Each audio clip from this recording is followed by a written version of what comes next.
focus so hard they can't ignore your results, because when you lock in, nothing can stop you. Most people don't lose because they're not capable. They lose because they can't focus. They let too many things pull them in too many directions, and every day their goals get buried under noise, comfort, and excuses. That's why this isn't about doing more, it's about locking in harder, every single day. Focus so hard you become unstoppable means putting your attention where it actually matters and keeping it there. It means showing up without needing hype. It means cutting distractions and choosing to go all in on the work, even when it's not exciting. This video will show you exactly how to do that. No empty advice, just real, proven ways to train your mind, control your attention, and make focus your daily standard. Because once you do, distractions lose their grip, procrastination fades, and your results speak louder than anything else. This is the focus reset you've needed. Start now. Chapter 1. Focus fiercely on one goal daily. Focus fiercely on one goal. Daily means deciding where your life goes instead of letting the day decide for you. Most people wake up and react. They check messages. They answer calls. They deal with noise. By the time the day ends, they feel tired but not fulfilled. They were busy but not effective. That is not a focus problem alone. That is a direction problem. Focus becomes powerful only when it has a clear target. One goal. One clear aim that matters enough to deserve your best attention. Every day the mind looks for direction. If you do not give it one strong goal, it will grab 10 weak ones. The human brain likes clarity. Confusion drains energy. When you choose one goal for the day, something changes inside you. Your body feels more steady. Your thoughts slow down. You begin to move with purpose. The day stops feeling heavy and starts feeling meaningful. That is psychology at work. The mind performs better when it knows exactly what it is working toward. Many people say they want success, but their attention is scattered. They work on a little of everything and finish almost nothing. Progress does not come from doing more things. Progress comes from doing the right thing with full attention. One goal daily builds momentum. Momentum builds confidence. Confidence builds belief. Belief changes behavior. That is how lives change quietly and permanently. Focusing fiercely does not mean rushing. It means staying. Staying with the work when it feels slow. Staying when the phone calls. Staying when boredom shows up. The mind will always try to escape discomfort. That is human nature. Focus is a trained behavior. It grows stronger every time you refuse to quit early. Each time you stay with one task until it is done, you send a clear message to your brain that you are in charge. Over time, the brain learns to obey that message. The goal must be chosen with care, not what sounds good to others, not what looks impressive. The goal must matter to you. When a goal connects to personal values, focus becomes natural. The heart supports the mind. You wake up with a reason. You feel a pull toward the work. That emotional connection keeps you steady when motivation fades. Motivation is unreliable. Purpose is stable. Daily focus requires boundaries. Not harsh rules, but clear decisions. Certain hours are protected. Certain activities are delayed. The mind needs space to work deeply. When attention is broken every few minutes, the brain struggles to return to depth. That creates frustration. Frustration creates avoidance. Avoidance kills progress. Protecting focus time is an act of self-respect. It tells your inner self that your goals matter. There will be days when progress feels small. That is normal. The mistake is judging the day only by visible results. Focus works quietly before it shows results. Skills grow before success appears. Discipline develops before confidence shows up. The person who understands this stays patient. Patience is not passive. It is active trust in the process of improvement. One goal daily also reduces stress. Stress often comes from too many open loops, too many unfinished tasks, too many promises to yourself that remain broken. When you narrow your focus, you close loops. You finish what you start.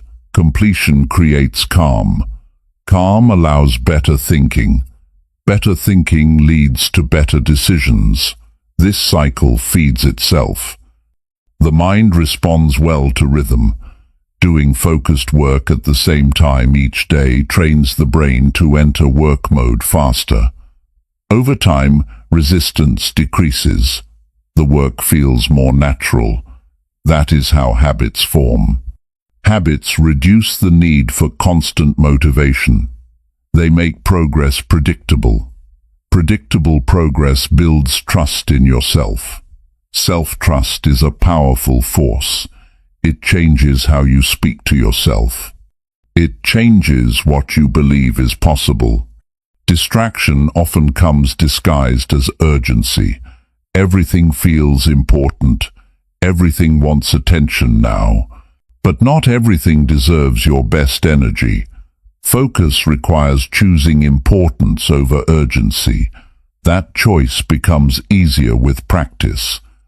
Each time you say no to something small, you strengthen your ability to say yes to something meaningful.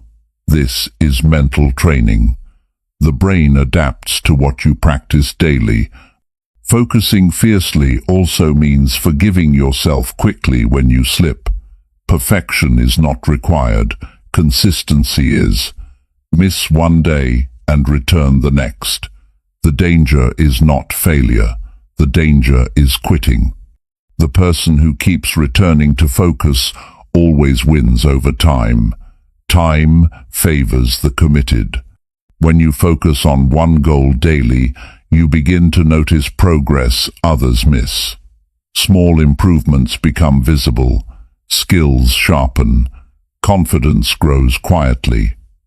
People may not notice at first, but results eventually speak.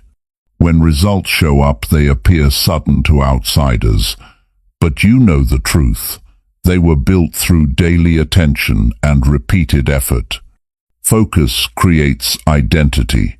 The actions you repeat become the person you believe you are. When you focus daily, you begin to see yourself as disciplined, as reliable, as capable. Identity drives behavior more than motivation.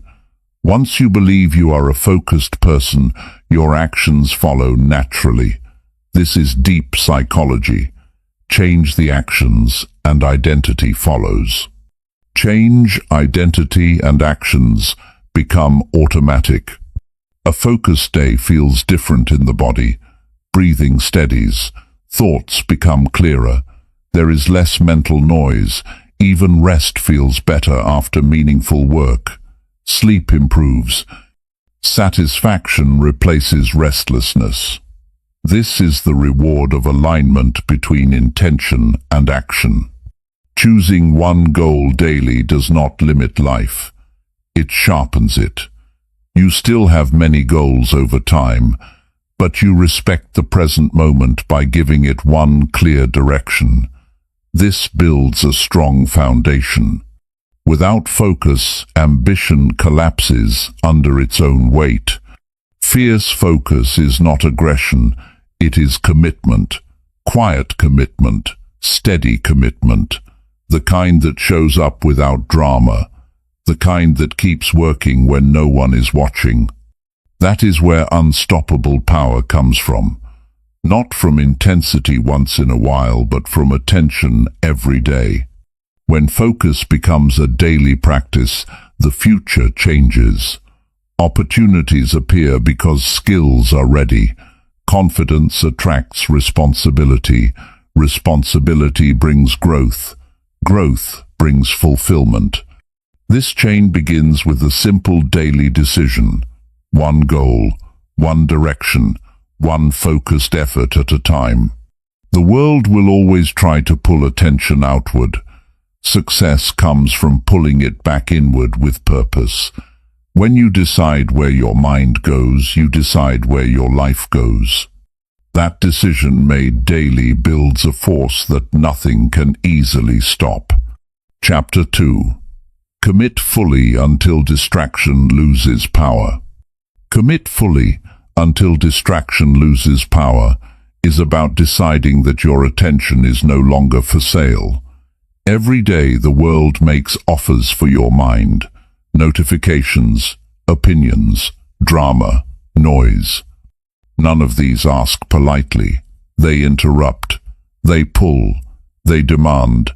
Most people give in without realizing it. They feel scattered not because they are weak, but because they never made a clear commitment to stay with something long enough to matter.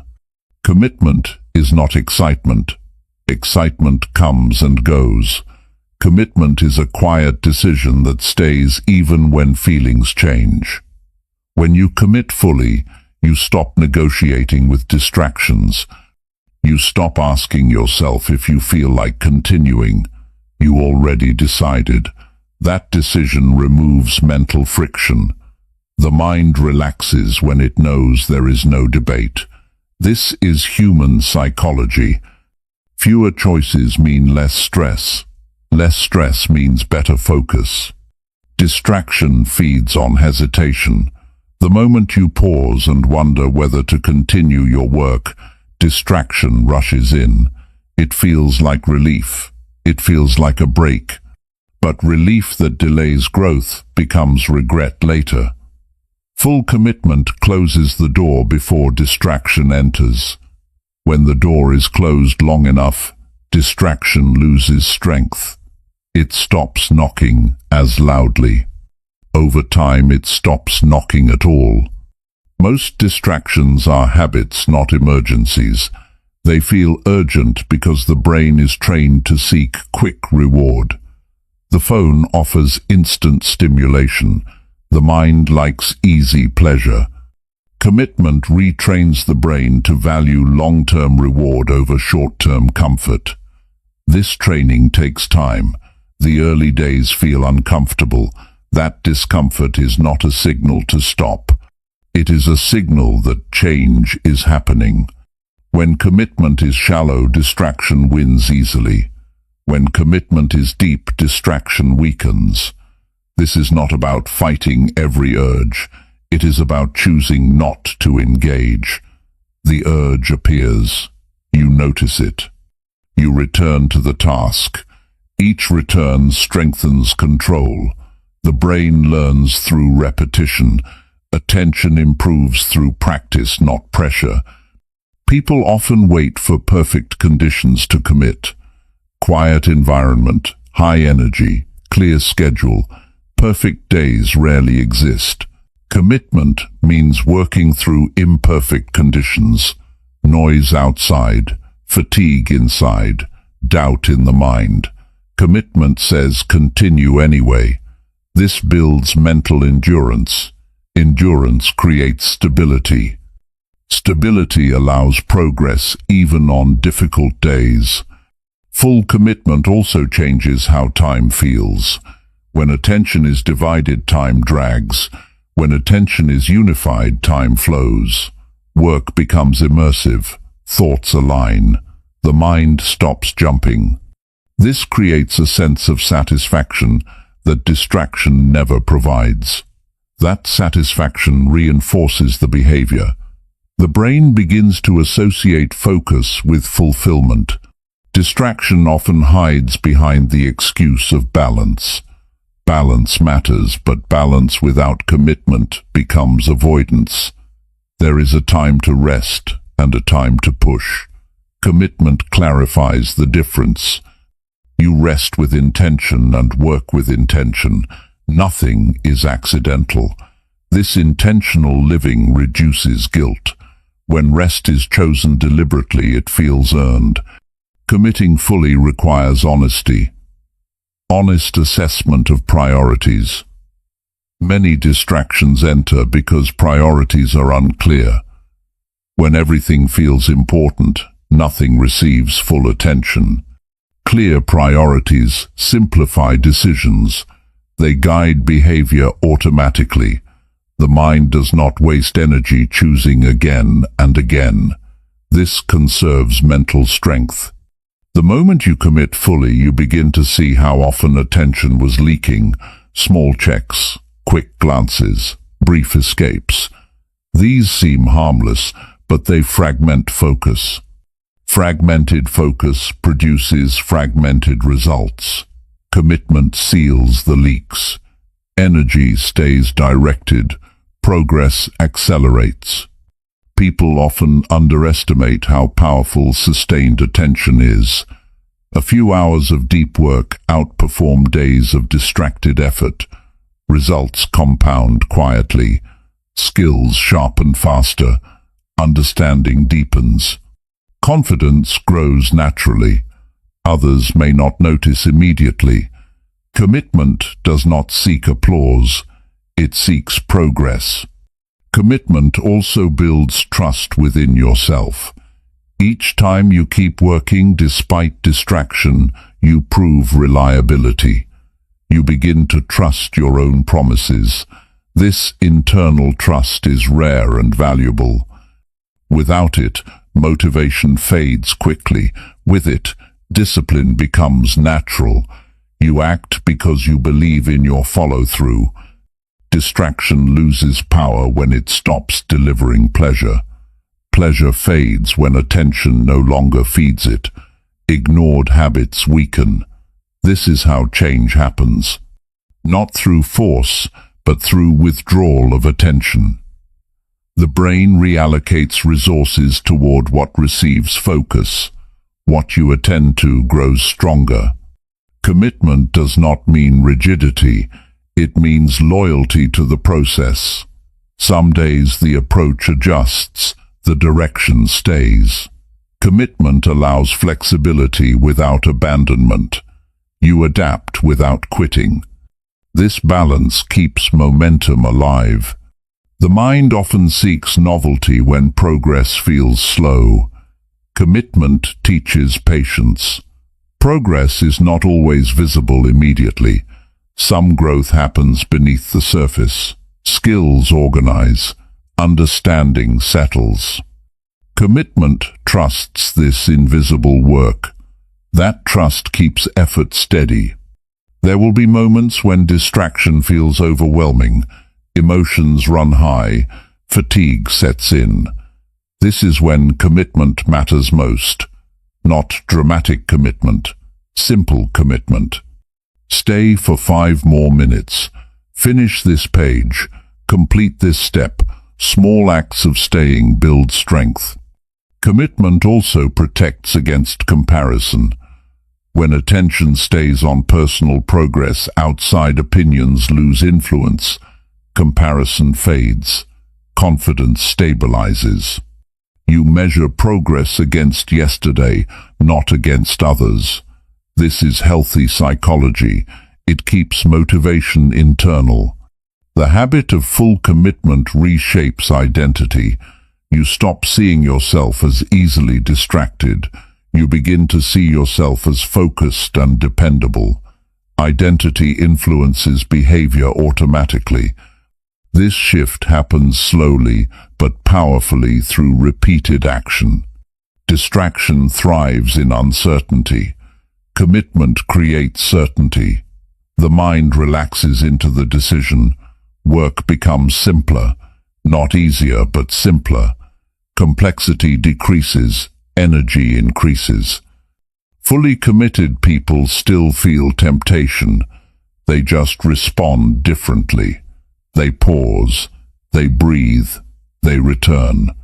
This response becomes automatic with time. Focus becomes a default state rather than a struggle. Commitment also improves emotional control. When attention stays on meaningful work, emotional swings reduce.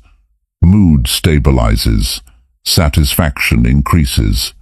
This emotional stability improves relationships and decision-making. Every time you choose commitment over distraction, you build something invisible but strong. Mental authority, inner leadership. The ability to direct your own attention is one of the highest forms of personal power. Without it, talent scatters. With it, potential concentrates. Commit fully long enough, and distraction loses its grip. It no longer controls behavior. It becomes background noise. You hear it, but it does not move you. At that point, focus stops feeling forced. It feels natural. Progress feels steady. Confidence feels grounded. This is how unstoppable momentum forms. Not through intensity once, but through commitment daily. Attention aligned with purpose over time becomes a force that shapes outcomes. When commitment stays firm, distractions eventually surrender. Chapter 3. Cut distractions before they steal momentum. If you want to build real momentum in life, you can't afford to let distractions get the first move. They look small on the surface, but they come in fast and take more than you think. They don't just steal your time, they steal your rhythm, your energy, your thinking, and your ability to follow through. That's why you don't wait to fight them after they've already arrived.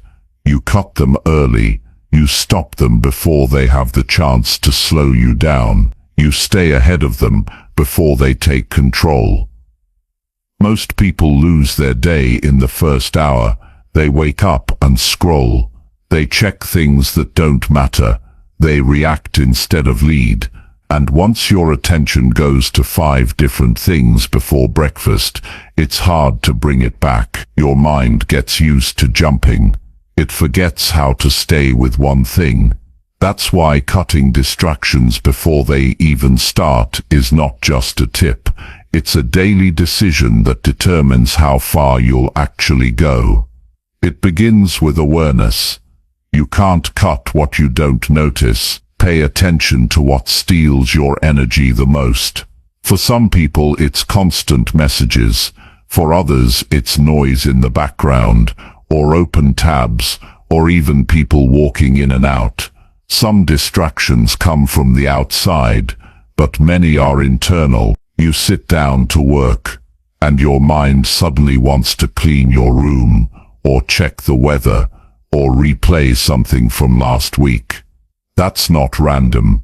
It's your brain trying to escape effort. And if you don't catch it fast, it becomes a pattern, a quiet loop that slows you down day after day. Momentum is fragile. It takes effort to build and only seconds to break. One interruption can reset your entire focus. That's why serious people protect their time like it matters, because it does. You can't build anything great in a distracted state.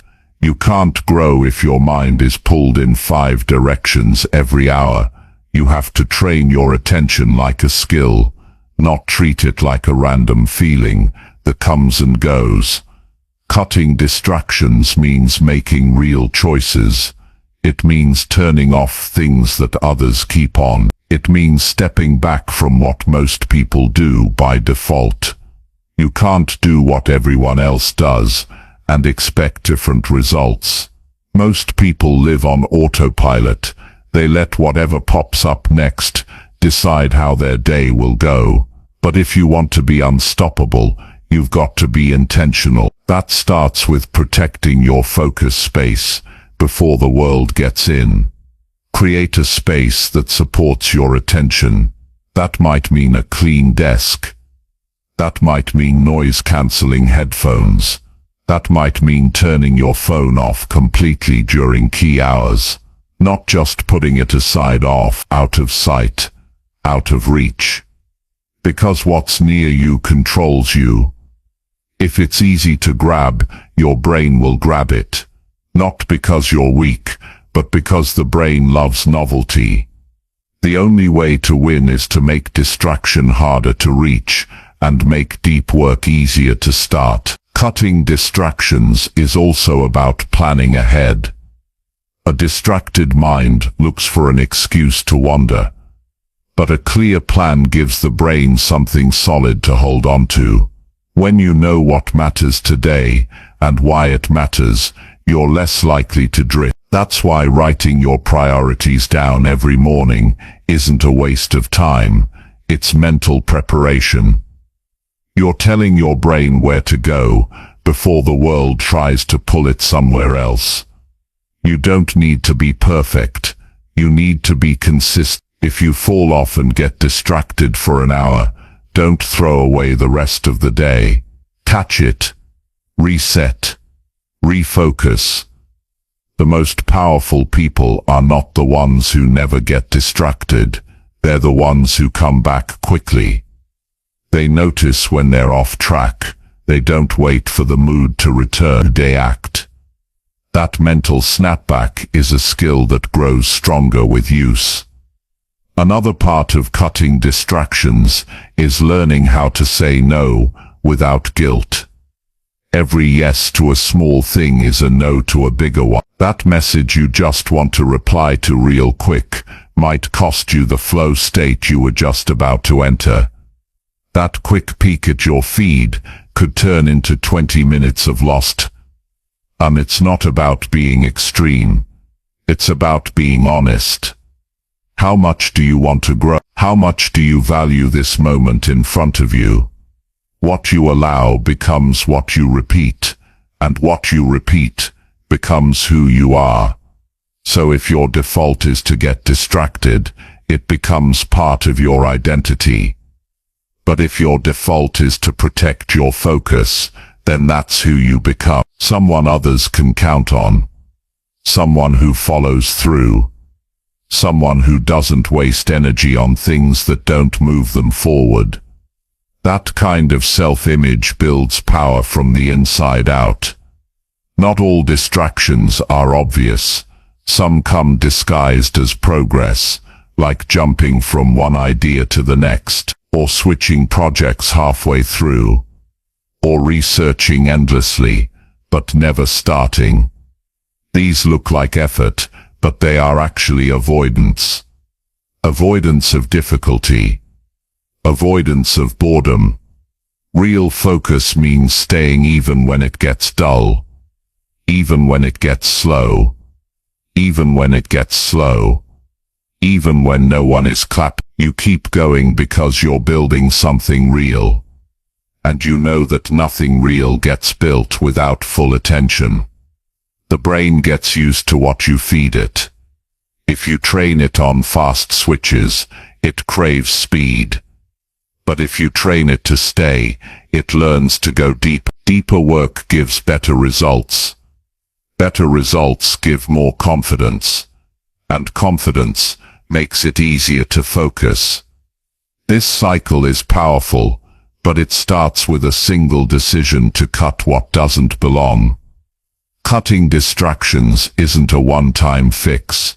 It's a daily mindset. It's you telling yourself, my time matters, my focus matters, my goals matter. You don't need to explain that to anyone. You don't need to justify it. You just live it. Day after day, until focus becomes your default and momentum becomes who you are.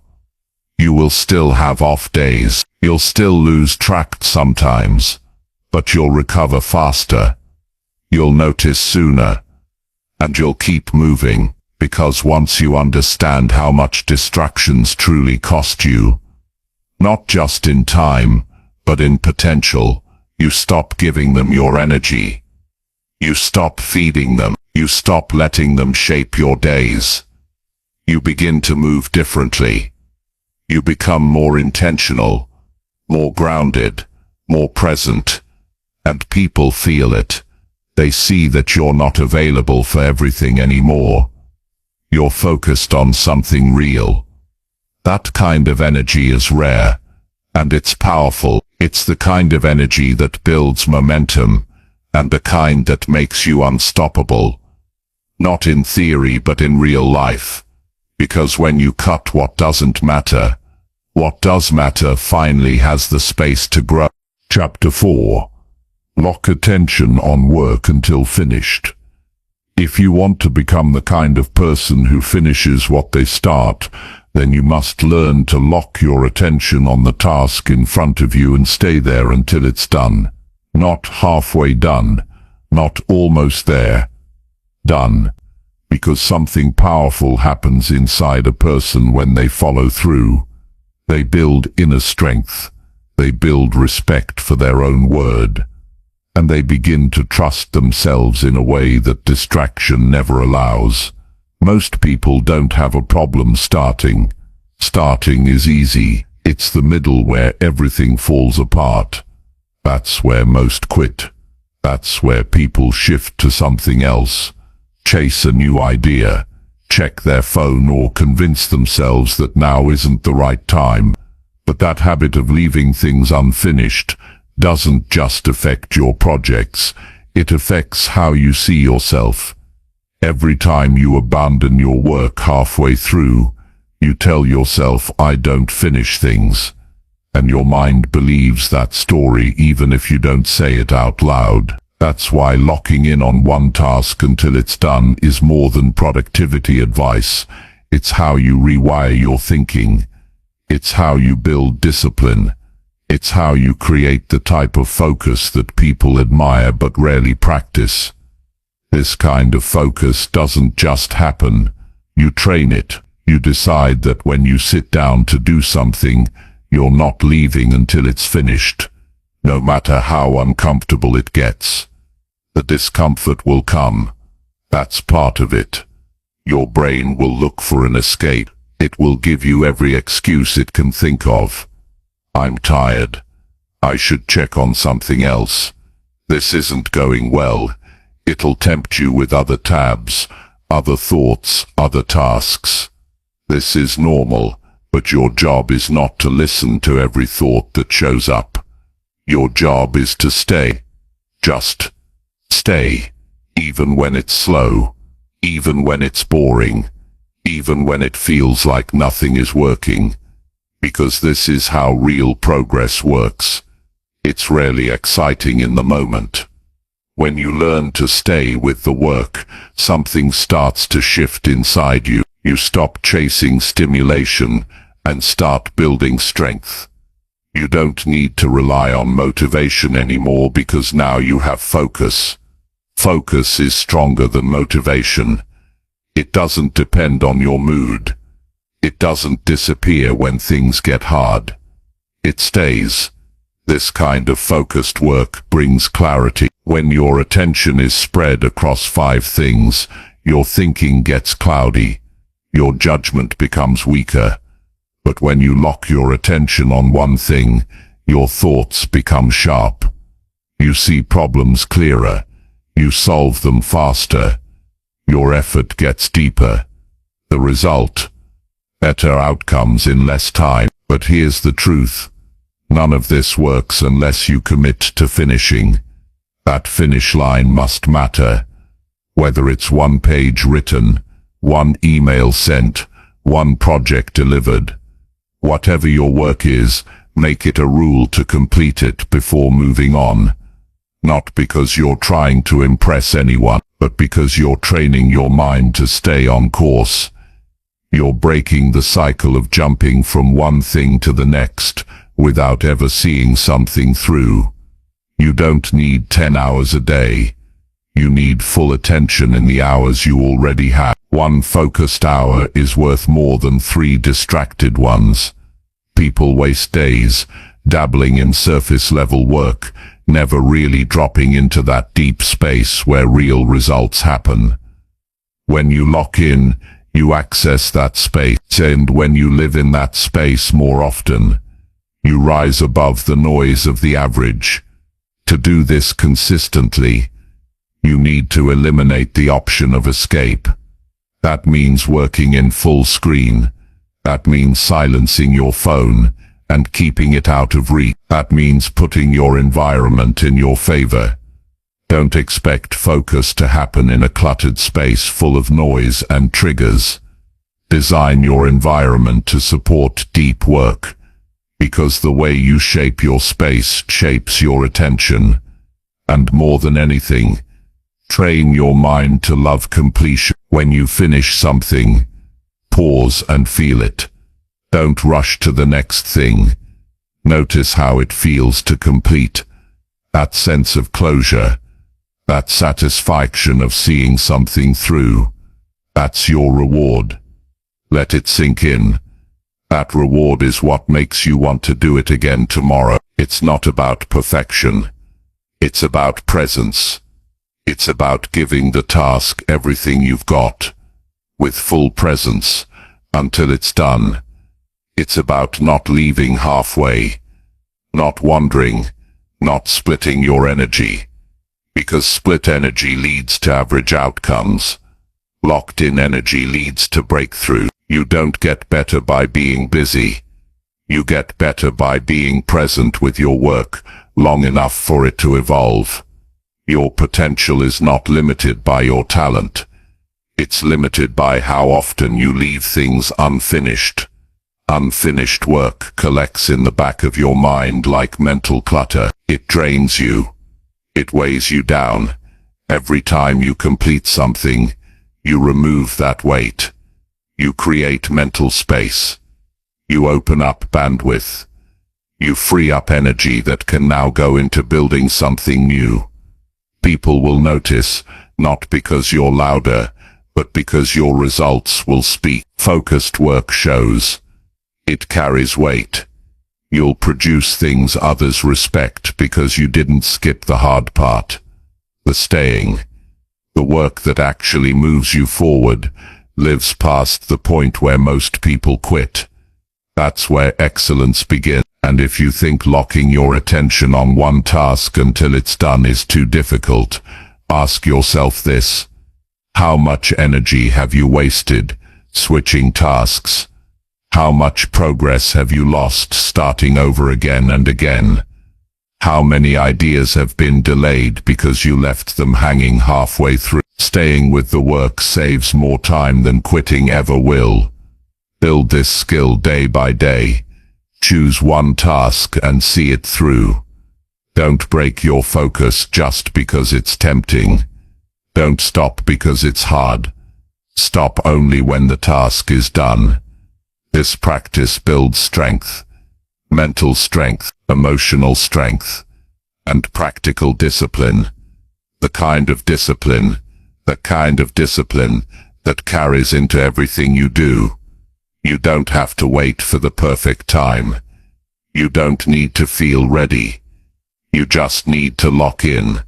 Decide what matters today. Start, stay, finish, and when you finish, move forward with the confidence that comes from doing exactly what you said you would. That's how you build momentum. That's how you become someone who is not just active, but effective. And that's how you become unstoppable. Not because you do more, but because you do what matters with full focus until the end. Chapter 5. Train focus muscles through hard, boring tasks. If your mind can stay focused during the boring parts, you're already ahead of most people.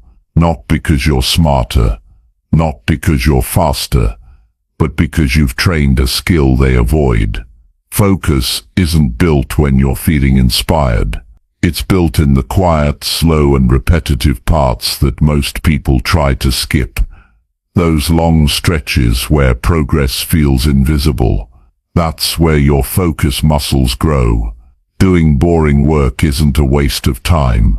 It's actually the gym for your brain. It's where you build mental stamina. It's where you develop the power to stay with something that doesn't entertain you. Most people can pay attention when things are new or exciting, but the people who rise to the top are the ones who can stay focused when everything feels dull and nothing is moving fast. That's the test, and that's the training. Think about how physical strength is built. You don't get stronger by lifting once. You lift repeatedly. You feel the strain. You feel resistance. And then you come back and do it again. That's how your body learns to adapt. Your focus works the same way. If you only use it when you feel like it, it stays weak. But if you keep showing up, especially when it feels slow, your mind gets sharper. You stop needing constant stimulation. You become more grounded, more present, more capable of doing deep work. The reason boring tasks are so powerful is because they don't give your brain any reward right away. That's why they're hard. You don't get the rush. You don't get praise. You don't get dopamine. All you get is the task in front of you. That's exactly why they're valuable, because they teach you to focus without needing a prize. You might not feel the benefits right away. In fact, it will often feel like nothing is happening. But while you're working on something repetitive, your ability to stay with the task is quietly getting stronger. That strength carries over into everything else. Writing, studying, solving problems, planning long-term, staying calm in high-pressure moments. All of these depend on how long your mind can stay centered on what matters. The biggest threat to focus isn't distraction, it's discomfort. The moment something feels boring, your brain searches for an escape. That escape might be a new tab. It might be scrolling. It might be switching to another task. All of these feel better in the short term. But every time you choose the easier path, you're weakening your ability to stay locked in. The mind starts to believe that boredom is something to run from. The more you avoid it, the more control it gains. The way to flip that pattern is to lean into boring tasks on purpose. Instead of escaping, stay with them. Instead of rushing, slow down. Feel the resistance. Let your brain wrestle with the stillness. You'll notice something it fights back at first. But if you don't run, the noise gets quieter. You stop feeling so anxious. You begin to settle into the work. This is when your focus starts to evolve. You don't need hours of painful effort. You need consistency. Even 20 minutes of deep focus on a repetitive task builds stamina. You're not just getting something done. You're training your brain to stop expecting constant entertainment. And that shift is powerful, because once you no longer need your work to feel exciting, you start to get real work done. There's also a hidden benefit. Boring tasks often teach you more than you expect. When you stay with something long enough, you start to notice details. You see patterns. You understand things you missed before. Boredom isn't always empty. Sometimes it's the space your mind needs to go deeper. But you'll only discover that if you don't leave too soon. Your ability to focus is tied directly to how often you practice focus. If you go days or weeks without doing hard mental work, your attention weakens. But if you give your mind something challenging and uneventful each day, and you stay with it, you'll notice a difference. You'll feel less restless. You'll become more patient. You'll stop quitting at the first sign of difficulty. The people who master focus don't have more willpower. They have more training. They've gone through the long hours of doing things that most people label as boring or beneath them. They've answered the emails, sorted the files, read the long pages, done the slow work. It's not glamorous, but it builds something inside you that no shortcut ever will. One of the best things you can do is set aside a block of time each day to do something that challenges your focus. It could be organizing something with no distraction. It could be writing a page without checking anything else. It could be solving problems with full attention. You'll notice how quickly your mind wants to leave. That's okay. Just stay. Stay a little longer than you want to.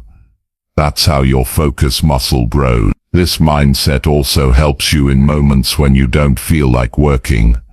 When your brain says this is too dull, you now see that as training, not punishment. You now understand that boring doesn't mean useless.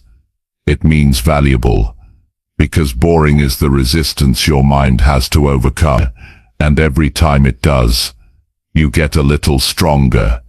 There are no shortcuts to mental strength, and there's no app or hack that replaces the need for consistent effort. The boring stuff is the foundation. You build from there, and once that foundation is solid, everything else becomes easy. You don't burn out as fast. You don't give up as easily. You don't get thrown off by small delays. Start small. Don't overwhelm yourself. Just pick one task a day that you usually rush through or avoid. This time give it full focus. No checking. No skipping. No switching. Just full attention until it's done. Then do it again tomorrow, and again the next day. This rhythm builds reliability in your focus, and that reliability will carry you through the more demanding moments when the stakes are high. You'll realize over time that you no longer fear long tasks. You no longer avoid work just because it isn't exciting. You've built up the ability to stay.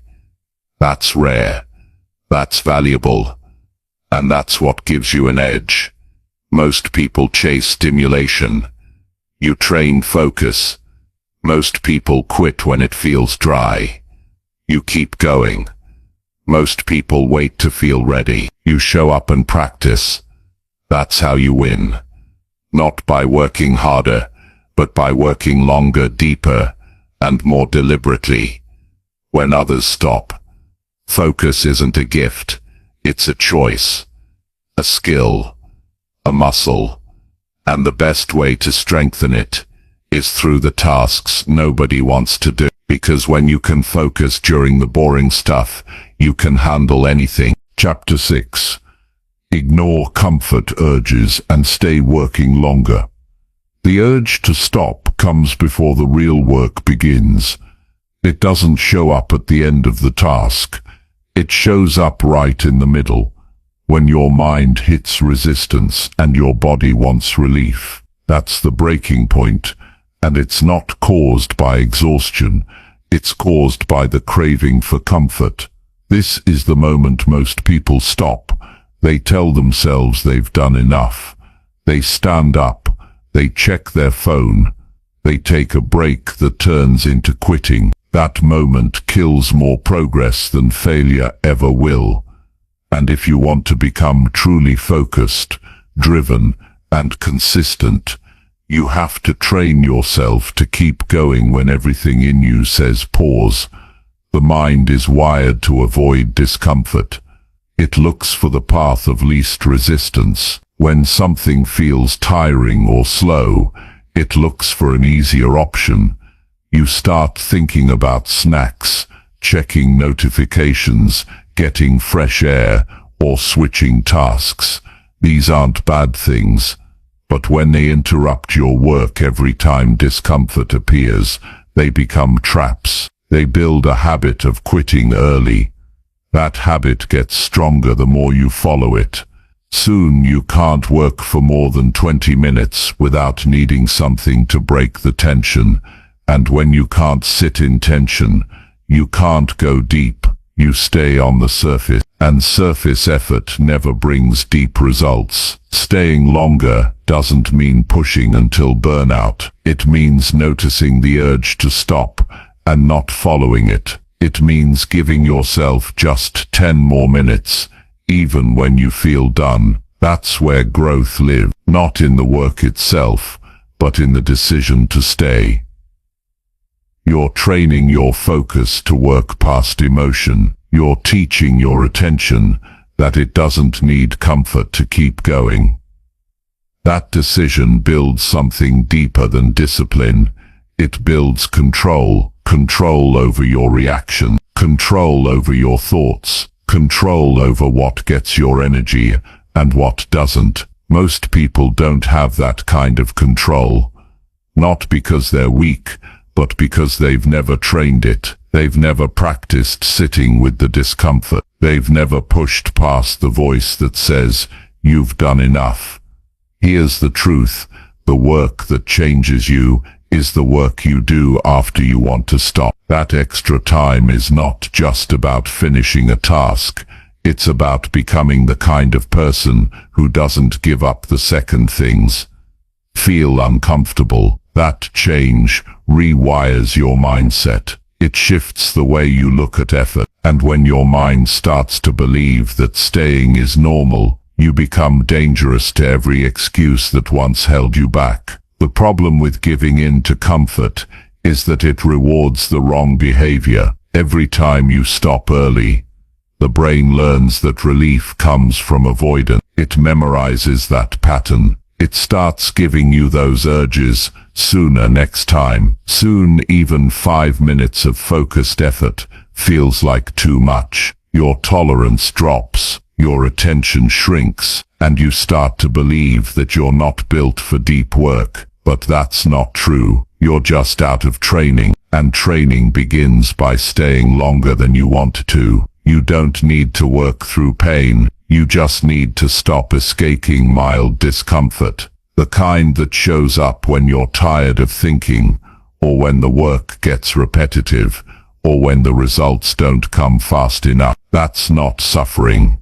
That's growth. And avoiding it every time is like stepping off the treadmill every time your legs get sore. You'll never build stamina that way. The only way is to stay. Stay even when your mind wants out. Stay until you've completed what you committed to. Stay until the resistance fades. And yes, the resistance does fade. That's something most people never realize, because they never wait long enough. But if you push through the first wave, the second one is easier. If you stay through that second wave, the third might not even come. And suddenly, what felt impossible an hour ago now feels natural. That's not motivation, it's momentum. And you only get it by refusing to walk away too soon. You also learn something powerful when you stay longer. You learn that feelings are not instruction. Just because you feel like quitting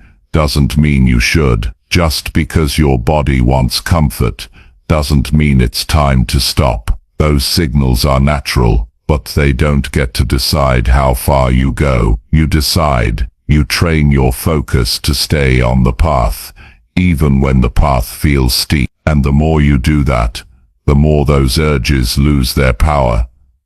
The strongest people in the world aren't the ones who never get tired. They're the ones who keep going even when they are. Not recklessly, not without rest, but with awareness. They know that urge to quit is temporary, that it's just a signal to pay attention, not to stop. So they stay. They stretch their focus a little further. They build mental muscle while others check out. That's what makes the difference in results. Not talent, not speed, not luck, but staying power. The ability to keep working when others take a break. The ability to finish when others get distracted. The ability to keep promises to yourself, even when you don't feel like it. That's the kind of person who makes real progress, not because they had it easier, but because they trained hard. This doesn't mean ignoring your health. It means understanding the difference between real exhaustion and temporary urges. If you're truly drained, rest. But don't confuse boredom with burnout. Don't confuse resistance with danger. Learn to feel the difference. Learn to sit with discomfort and ask yourself, is this urge real or just familiar? Most of the time it's just your old habits trying to keep control. You don't have to listen. Set a timer. Add 5 minutes. Stay with your work just a little longer. Train that muscle one day at a time. It won't feel good at first. That's okay. It's not supposed to. You're teaching your brain something new, and like all training, it takes repetition, but soon you'll notice that your tolerance grows, your focus deepens, your energy lasts longer, and you stop needing everything to feel comfortable in order to be productive. The world doesn't need more people chasing comfort. It needs more people who can stay working when it's quiet, when it's slow, when nobody is watching. That kind of work builds strength that can't be taken away. You'll know it's working when the things that used to feel hard start to feel normal. That's not just progress. That's transformation. And it all starts by ignoring the urge to stop too soon. That small moment where you stay a little longer. That's where everything changes. Not later, not when it's easy. Right there in the middle of the tension. That's where you prove to yourself that you're in control, that your goals matter more than your comfort, that your future matters more than your feelings. That's where you grow. That's where you separate yourself. And that's how you become someone who finishes strong, no matter how you feel. Chapter 7. Protect focus time like a daily appointment. When something is truly important to you, you make time for it, not excuses. And that's exactly how you need to treat your focus, like it's non-negotiable, like it's an appointment with your future. If you keep leaving your focused work up to chance, it'll keep getting pushed aside. It'll get buried under noise, interruptions, and other people's plans. That's why your focus time can't be when I feel like it, or when I'm free. It has to live in your day with the same weight and structure as a scheduled meeting. The difference is, this meeting is with your purpose, your goals, your growth. And when you treat it that way, everything in your life begins to shift. There's a reason people never feel like they have time for deep work. It's not because they're too busy, it's because they give their most valuable hours away without realizing it. They wake up and start reacting. They open messages, they check update, they let the day start pulling them in 5 directions before they've even done one thing that matters. And by the time they sit down to focus, their energy's gone, their thoughts are scattered, and the window for real progress has already closed. This is not a time problem, it's a boundary problem. You haven't drawn the line around your focus time yet. You haven't told the world, this is my block, this is where I do the real work, this is where I move forward, and until you do, everything else will keep taking its place. Not because others are wrong, but because they don't know your priorities unless you show them. Treating your focus time like a daily appointment means putting it on the calendar, just like anything else. Not hoping for it, not squeezing it in. Actually blocking it out clearly and consistently. That's the first step to making focus real. Not just a nice idea. If it's important, it deserves a place in your day that can't be touched. Now once it's on your calendar, you protect it. That means no casual messages during that window. That means you don't schedule anything else over it. That means you don't reschedule it unless it's an emergency, and scrolling social media, running errands, or doing busy work is not an emergency. If someone asks to meet during that time, you say, I already have a commitment, and that commitment is to yourself, to your growth, to the thing you said you wanted. It might feel strange at first to block out time like that. You might feel like you're being too rigid. But ask yourself, how often has flexibility turned into avoidance? How often have you let small interruptions replace what actually mattered? This isn't about being overly strict. It's about giving your focus the same respect you give other people's time, because if you don't respect your own focus, no one else will. During your focus window, don't just sit in front of a screen and hope you'll figure it out. Know exactly what you're going to do before you start. Go into that time with a clear goal. What needs to get done? What will progress look like? The clearer you are, the easier it is to drop into the work. Confusion is the enemy of deep focus. When you're unclear, your mind drifts, but when your target is sharp, your energy follows. Set up your environment to support you. That means removing anything that pulls your attention. Close the tabs. Silence the phone. Clear the clutter.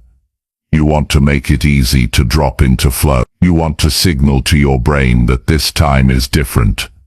That this is not a casual moment, it's your best hour. You're not available for anything else. And when you sit down to work, don't negotiate with the discomfort. The urge to stop, the pull to check something else, it's going to come. That's normal. But this is your appointment. You don't leave halfway through. You don't get up because it's hard. You stay, you do the work, and you build trust with yourself every single time you follow through. One focused hour like this can do more than 4 hours of scattered effort. That's not just theory. That's real, measurable impact. Because focused work has depth. It moves the needle. It finishes things. It builds skill. And it gives you back a sense of control in a world that keeps trying to pull your attention in 100 directions. The more you protect this time, the easier it gets. Your mind starts to recognize the pattern. You sit down, and your brain starts to quiet. You enter that space faster. Your thoughts settle. Your pace picks up. And suddenly, you're not forcing yourself to focus. It becomes natural, but it only becomes natural after repetition. After enough days of saying, "This is the hour I work, no matter what," this practice builds discipline. Not in a forced way, but in a dependable way. It creates a daily rhythm, and that rhythm becomes the foundation for everything else you want to do. You stop chasing motivation. You stop needing the perfect moment. You show up, and the work gets done. Even the people around you begin to adjust. They learn that during a certain time, you're not available, and instead of getting pushback, you start getting respect. Because people recognize clarity. They respond to people who are serious about their time. Not just busy, serious. This also gives you peace. You no longer end your days wondering where the time went. You don't go to bed with guilt or regret. You know that no matter how the rest of the day went, you kept your appointment with yourself. That's powerful. That's what builds confidence. Not results alone, but the consistency of effort. The ability to show up for yourself no matter what. Start small if you need to. Maybe it's 30 minutes a day. Maybe it's 1 hour before the world wakes up. The amount doesn't matter. The protection does. You're telling your brain, your calendar, and your environment, this time matters. And over time, it begins to add up. Days become weeks, weeks become momentum. And that momentum carries you into a life of follow-through. You can't buy focus. You can't borrow it. You earn it. And the way you earn it is by showing up for it, every day. Just like an important meeting. You don't cancel.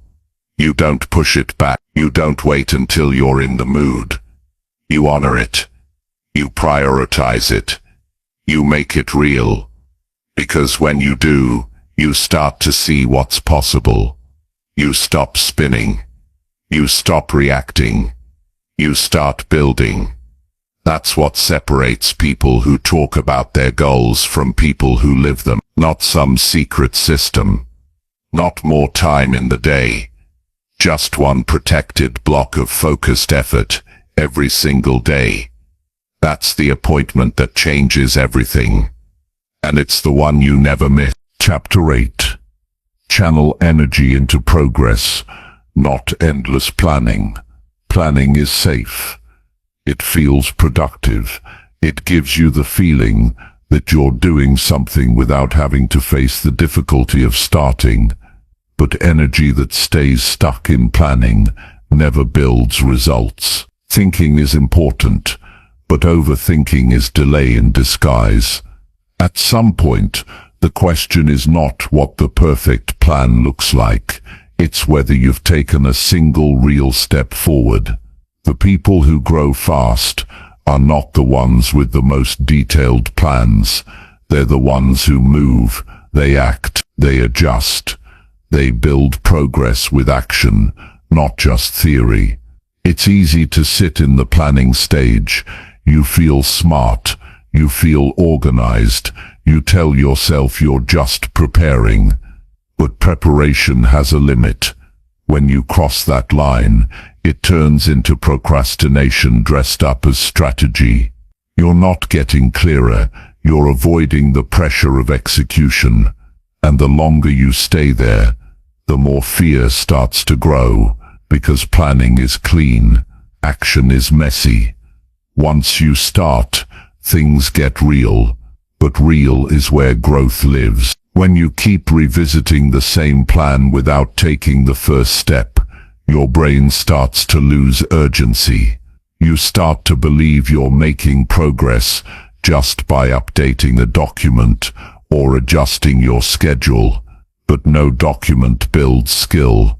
No calendar block creates output. Only action does that. A rough, imperfect step taken today is worth more than the perfect plan you revisit every morning, but never act on. Progress is built by doing. Even small steps count. Even slow movement matters, because real progress teaches you more than planning ever will. It gives you feedback. It shows you what's working. It reveals what needs to be adjusted. That kind of learning doesn't come from thinking alone. It comes from living through it, testing it, facing the friction directly. That's where your energy should go, not into constant redesigning, but into motion. The reason so many people stay stuck is because they wait until they feel completely ready. But the truth is, full readiness never comes. You don't need a 10-step system to start. You need a clear first task, and the decision to do it. Action builds clarity, not the other way around. The more you move, the more you see. The more you wait, the more your vision blurs and your confidence fades. And it's not about rushing, it's about shifting the balance. Instead of putting 80% of your energy into perfecting the plan, put that energy into execution. You'll figure out what needs changing along the way. Your experience will guide you better than your imagination ever could. Because once you start, your brain switches modes. You're no longer theorizing, you're solving. You're adapting. You're in motion. There's a difference between thinking deeply and stalling repeatedly. Real planning serves the goal. It doesn't replace the work. When it turns into a loop of constant adjustment with no movement, you have to call it what it is: hesitation. And hesitation costs more than mistakes ever will. You can recover from a wrong move. You can't grow from never starting. A simple plan acted on with focus beats a complex plan left untouched. The simplicity allows speed. It frees your mind from overanalysis. You're not spending time wondering which option is best. You're doing the work, and once you're in the work, your thinking improves. You stop guessing and start learning. You become more resourceful. You figure it out faster. That builds momentum. Momentum gives you energy, and that energy makes you want to keep going. When you channel energy into progress, you stop depending on the perfect moment. You use what you have, where you are. You stop trying to guarantee success before taking a single step. You understand that real success is built through movement, not certainty. You gain confidence from follow-through, not from designing every possibility in advance. Many people waste months trying to predict what could go wrong instead of building something and learning through it. They talk themselves out of progress by focusing on every small flaw in the plan. But flaws are normal. Imperfect action gives you information. That information makes you smarter, and smarter action gives you better results. It's also important to understand that planning can become a way to protect your ego. As long as you're planning, you don't have to face the chance that something might not work. You stay in control. You stay comfortable. But comfort never leads to transformation. If you want to become better, sharper, and more capable, you have to lean into the process, not just design the path. You'll never build confidence if you keep avoiding the start. Confidence is earned. It's earned through the hard work of doing. It's earned by staying in the work when you don't have everything figured out. Every time you act before you feel fully ready, you grow a little, and that growth gives you more strength to take on what comes next. The people who make real progress don't wait for all the answers. They take what they know and move forward. They're not reckless. They're not careless. They're just willing to start with version 1 and improve from there, because they understand that doing teaches more than planning ever could. They trust that progress comes from putting energy into the action, not just into the blueprint. This mindset doesn't ignore planning. It just puts it in its proper place. You need structure, you need direction, but once that's set, you move. You don't revisit it every time you feel resistance. You use it as a foundation, not a hiding place. You get in the habit of asking yourself, have I acted today? If the answer is no, you don't need a better plan. You need movement, and it's often the small actions that shift everything. A phone call made, a piece written, a task completed. These are not dramatic, but they matter. They remind your mind that you are capable. They prove that you can start and finish. They replace doubt with evidence, and that evidence begins to reshape your identity. You're not someone who just plans anymore. You're someone who follows through. You're someone who executes. That changes how you see yourself, and how you see yourself affects every choice you make after that. Progress makes you feel alive. It gives you momentum. It builds belief. But that only happens when you direct your energy into forward motion. Not endless redesigning, not constant tweaking, not another round of figuring it out. Just honest work. Right now. Right here. That shift from planning endlessly to acting consistently is what separates intention from results. Everyone wants better results. Fewer are willing to step away from their planning boards and get their hands dirty. But if you want to grow, if you want to lead, if you want to build something real, your energy must go into doing. That's where the change happens. That's where the learning lives. That's where your future gets built, one action at a time. Chapter 9. Finish small wins to build unstoppable confidence. Confidence isn't something you wait for, it's something you build, and the way you build it is by stacking small wins over and over, until your mind has no choice but to believe in your ability.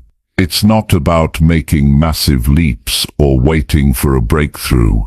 It's about doing the simple things you promised yourself you'd do, and actually finishing them. That's where unstoppable confidence begins, not in talking big, but in delivering on the small. You start by choosing something you know you can finish today, not something vague, not something massive, something clear, something you can complete with focus and effort. One email, one page, one rep, one clear task. When you complete it, you get a spark, a tiny signal to your brain that says, I said I would, and I did. That signal is more powerful than any motivational quote or speech. Because it's internal, it comes from proof. The more often you finish what you start, the more your identity begins to change. You stop seeing yourself as someone who gives up. You stop doubting your follow-through. You stop second-guessing your potential. That shift doesn't happen overnight. It happens each time you close a loop, each time you follow through, each time you check something off, not for the sake of ticking boxes, but because you're teaching yourself that you are capable. Most people try to build confidence by hyping themselves up. They say things like, I got this, or I believe in myself, but their actions don't match. Their words are loud, but their habits are quiet, and deep down they feel the gap. You can't fake self-trust. You can't trick your brain into confidence. It has to be earned, and it gets earned through consistency, not noise. When you finish something, really finish it, you create momentum, and momentum creates clarity. You're no longer stuck in that fog of should I keep going, or is this even working? You know it's working because you've made something real happen. Even if it's small, even if no one sees it, it counts.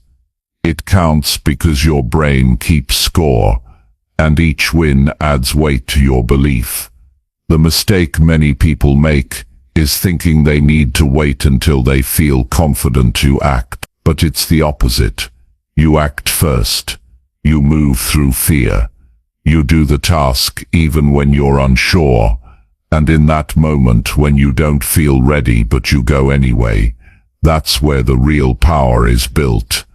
You show yourself what you're made of, and that becomes the foundation for stronger decisions and bigger goals. One of the fastest ways to feel stuck is to leave everything half done. Open tasks, unfinished projects, constant restarting. This drains you. It creates a loop where nothing feels complete, and you begin to question your ability. That's why finishing matters. When you close a task, you close mental tabs. You free up energy. You move lighter into the next thing. You become quicker to focus and faster to act. Finishing also builds resilience. Because not every task will feel exciting. Some will feel dull. Some will feel hard. But when you finish anyway, you build grit. You build the ability to follow through when the emotion fades. That's what separates committed people from casual ones. Committed people work through the flat spots. They show up when it's not easy, and that effort adds up to real confidence. Start paying attention to your daily wins. Write them down. Don't ignore the small stuff. If you woke up on time, that's a win. If you did the workout, that's a win. If you sent the email you've been avoiding, that's a win. Stack them. Track them. Let them remind you of who you're becoming. Because the more evidence you build, the harder it becomes to doubt yourself. You don't need huge achievements to feel powerful. You need a consistent record of follow-through. A track record that proves, I don't wait for perfect days. I don't make excuses. I keep my word.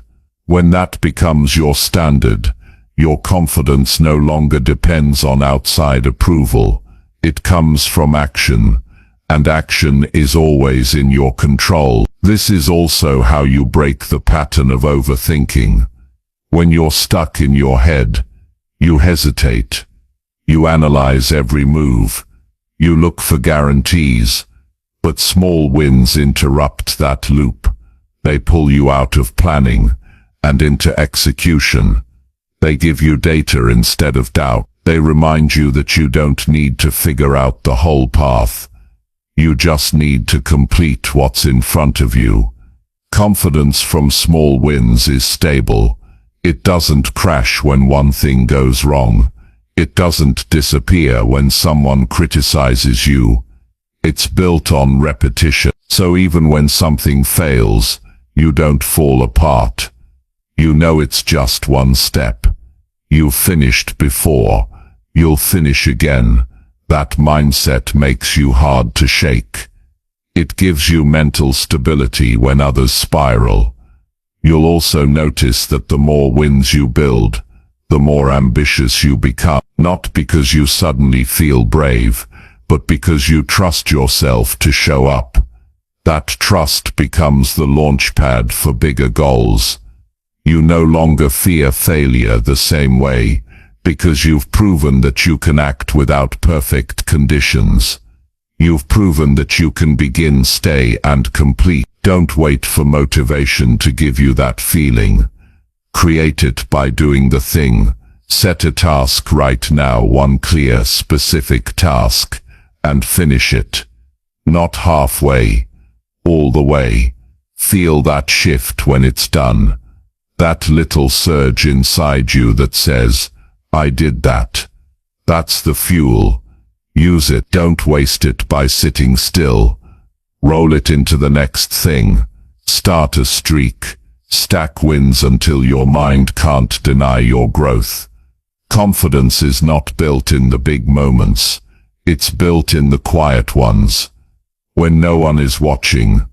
When there's no applause. When you're just doing what needs to be done. That's where character is shaped. And that character becomes the root of unstoppable progress. You'll reach points where you're tired, where your goals feel far, where you'll wonder if it's worth it. In those moments, return to what you've already finished. Let it remind you, you've been here before. You kept going. You did the hard thing. You didn't stop when it got boring or tough. That history becomes your strength. Every time you finish something small, you rewrite the story your mind tells about you. From I can't focus to I get things done. From I never finish to I follow through. From I hope this works to I'll make this work. That's the power of action. It changes your identity from the inside out. And when your identity shifts, everything changes. Your choices, your standards, your habits, your results. But it starts with one step, one win, and then another. You don't need to be perfect. You don't need to be fast. You just need to finish again and again. That's how confidence is built. And that's how you become unstoppable. Chapter 10. Become unstoppable by focusing harder daily. Becoming unstoppable doesn't happen through a single burst of effort. It happens through focused intensity, repeated daily. It's built by the person who wakes up and decides every morning to sharpen their attention more than they did yesterday, to stay with the work longer, to care more about the task at hand, to block out the noise, the drama, the distractions, and give all of themselves to what matters most. That's what unstoppable people do. They don't rely on emotion. They don't chase random inspiration. They train their focus like it's their edge, because it is. You don't become focused by accident. You become focused by choice, and not once but over and over again, even when it's uncomfortable, especially when it's uncomfortable. The average mind wants to drift. It wants the easy option. It wants to relax early, switch tasks quickly, or quit when it's almost done. And that's exactly why most people stay stuck, because they never push past that edge. But you, if you choose to, can become different. You can lean in harder when others lean back. You can get sharper while the rest get distracted. That choice, repeated daily, builds something rare inside you. Focus is not a personality trait. It's a daily behavior. It's waking up and deciding, this is my mission, and this is what I will give my energy to. It's not about being perfect.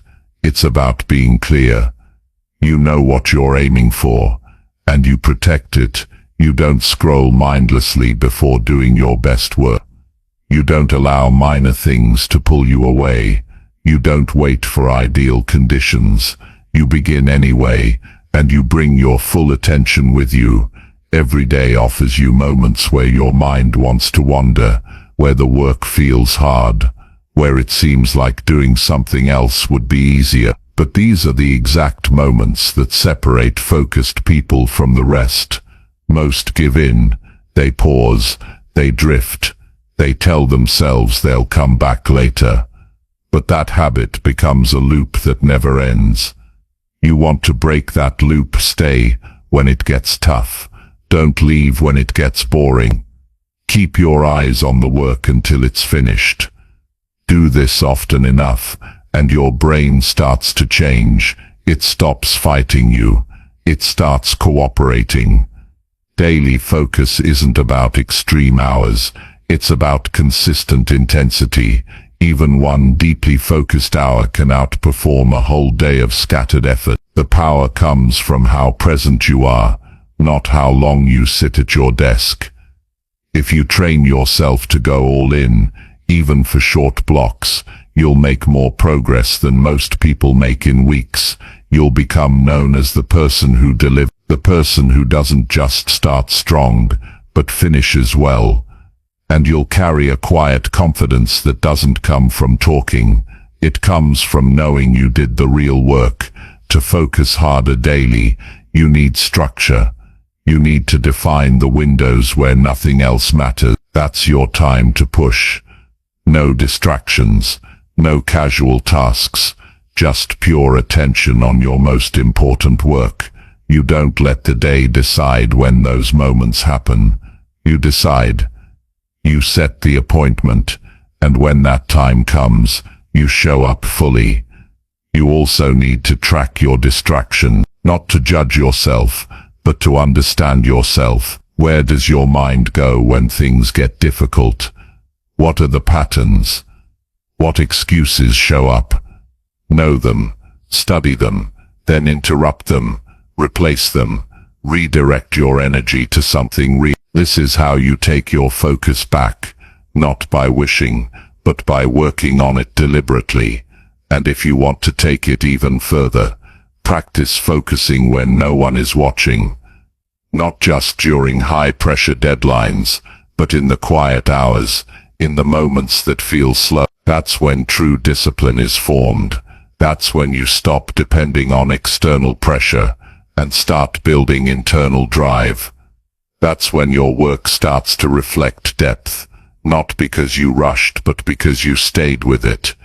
You'll also need to stop chasing balance all the time. Balance sounds good, but what most people call balance is really just avoidance. You don't need to be everywhere.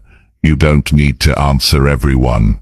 You don't need to say yes to every invite. If you want to grow, if you want to do something that actually moves the needle, then some days will feel unbalanced. That's okay. That's focus. You're not avoiding life. You're choosing the part that matters most right now. and that choice requires courage. As you focus harder each day, you'll start to feel the compound effect. Work becomes smoother. Distractions become quieter. Your thoughts get clearer. You waste less time restarting and more time creating. You become faster without rushing.